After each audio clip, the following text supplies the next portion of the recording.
Hello everyone, in this video we will take a look at the concept of legality of objects and consideration. It is one of the essentials of a valid contract. This is Dr. Mariam Noorona. So we are going to be understanding what we mean by legality of objects and consideration, and we will also take a look at what is meant by unlawful objects and consideration, and this is with reference to chapter 1 Law of Contracts, TY BCom 2013 syllabus of Savitribai Phule Pune University. And it is something which would be useful to any student who wants to study the law of contracts, because it is one of the essentials of a valid contract. So let's just briefly take a look at what we mean by object of a contract. It's basically the objective, the aim or objective with which you enter into a contract. And consideration, we know, is the price for which we purchase the promise of another.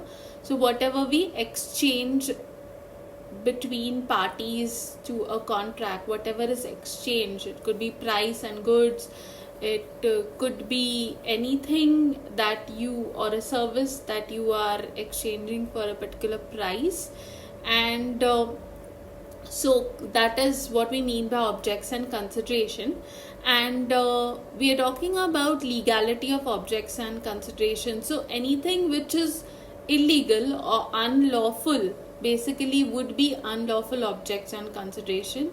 And section 23 of the Indian Contract Act provides for what is meant by unlawful objects and consideration. So anything that is not included in section 23 is lawful. It would be considered as lawful. Now, according to section 23, what are the unlawful objects and consideration? So unlawful objects and consideration are those that are forbidden by law, not permitted by the law of the land. If permitted, they could defeat the provisions of any law which is in force. So if you permit something like drug trafficking, it defeats the provision of a law which is in place. Anything that is fraudulent, which we have seen in one of my previous videos, the difference between fraud and misrepresentation. So anything that is willful deceit, done with the intent to deceive, to cheat, or knowingly making a false claim or making a promise which you don't intend to keep, that would be fraudulent. Then anything which involves or implies injury to a person or property of another person. So any physical harm or danger or threat to the life of a person or to his property or to his skin.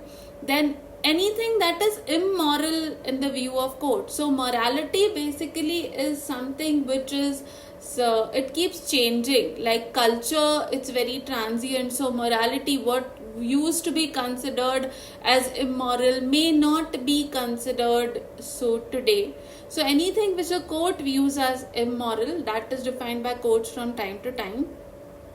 And anything which is opposed to public policy, anything that is opposed to the welfare of common people, or anything that is opposed to common good or the welfare of society, that is known as something which is opposed to public policy. We will be taking a look at which are the agreements opposed to public policy in a separate video. I hope you were able to understand what is meant by lawful objects and consideration, and what exactly are unlawful objects and consideration as per section 23 of the Indian Contract Act.